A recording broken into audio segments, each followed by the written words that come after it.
Assalamualaikum warahmatullahi wabarakatuh. Setelah pertemuan sebelumnya, kita membahas tentang standar kompetensi lulusan dan standar isi. Selanjutnya, kita membahas tentang standar proses. Yang pertama adalah pendahuluan. Standar proses ini tercantum dalam Permendikbud nomor 22 tahun 2016 tentang standar proses pendidikan dasar dan menengah.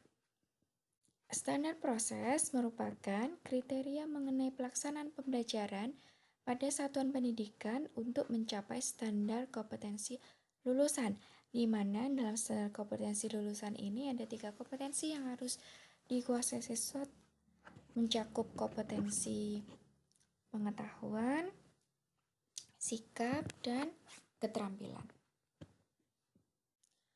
Standar proses dikembangkan mengacu pada standar kompetensi lulusan dan standar isi yang telah ditetapkan sesuai dengan ketentuan dalam Peraturan Pemerintah Nomor 19 Tahun 2005 tentang Standar Nasional Pendidikan sebagaimana telah diubah dengan Peraturan Pemerintah Nomor 32 Tahun 2013 tentang perubahan atas Peraturan Pemerintah Nomor 19 Tahun 2005 tentang Standar Nasional Pendidikan.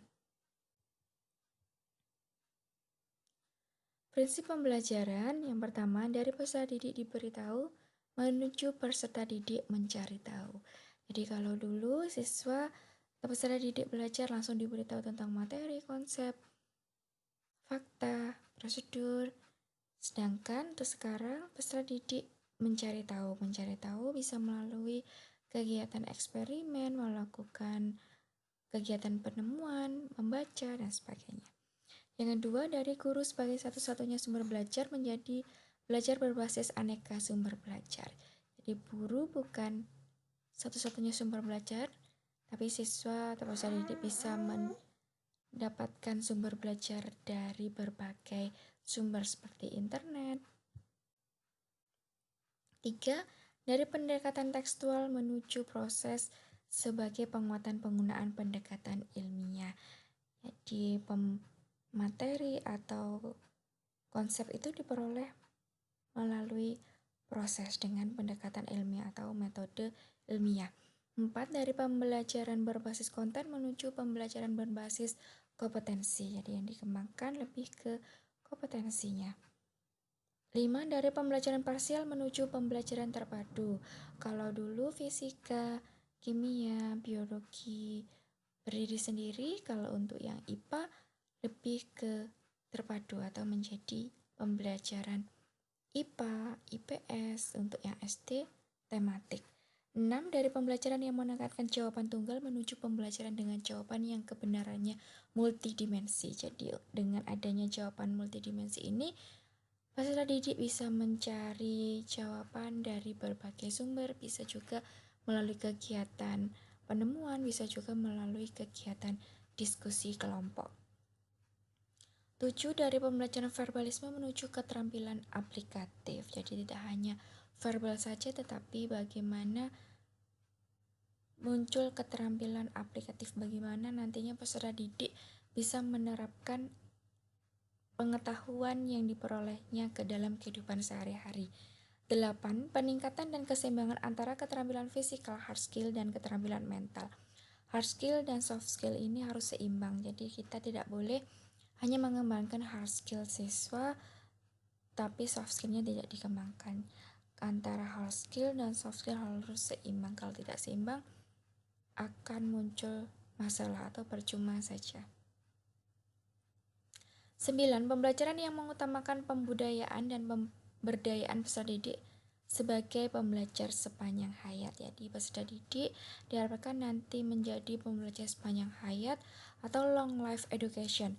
10. Pembelajaran yang menerapkan nilai-nilai dengan memberi keteladanan ing ngarsa sung tulodo, membangun kemauan ing madya mangun karso, dan mengembangkan kreativitas peserta didik dalam proses pembelajaran Tautut Wuri Handayani.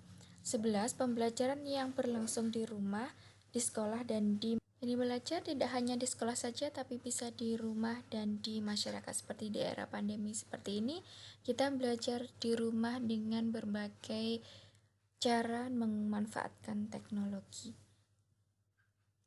Nomor 12, pembelajaran yang menerapkan prinsip bahwa siapa saja adalah guru, siapa saja adalah peserta didik, dan di mana saja adalah kelas.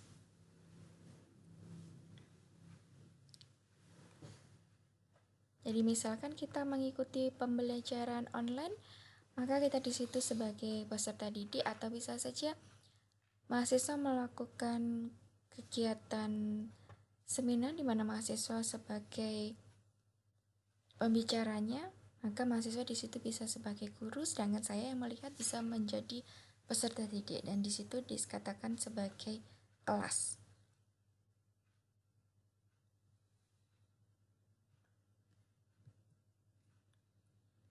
Yang 13, pemanfaatan teknologi informasi dan komunikasi untuk meningkatkan efisiensi dan efektivitas pembelajaran. Jadi sebagai guru kita harus melek akan teknologi dan informasi, karena teknologi dan informasi akan sangat bermanfaat dalam proses pembelajaran, apalagi di era pandemi seperti ini. 14, pengakuan atas perbedaan individual dan latar belakang budaya peserta didik. Untuk ini bisa menerapkan pembelajaran multikultural di mana guru harus melihat latar belakang peserta didik, bisa melihat agama, kemudian budayanya, lingkungan masyarakatnya, atau perbedaan individual antara peserta didik yang satu dengan peserta didik yang lain. 2. Karakteristik pembelajaran. Karakteristik pembelajaran untuk SMA secara keseluruhan berbasis mata pelajaran, meskipun pendekatan tematik masih dipertahankan. Untuk yang SMP lebih terpadu seperti IPA, IPS, sedangkan untuk SD pembelajarannya tematik. Proses pembelajaran sepenuhnya diarahkan pada pengembangan ketiga ranah. Ketiga ranah di sini adalah keterampilan, sikap, pengetahuan secara utuh atau holistik. Artinya, pengembangan ranah yang satu tidak bisa dipisahkan dengan ranah lainnya.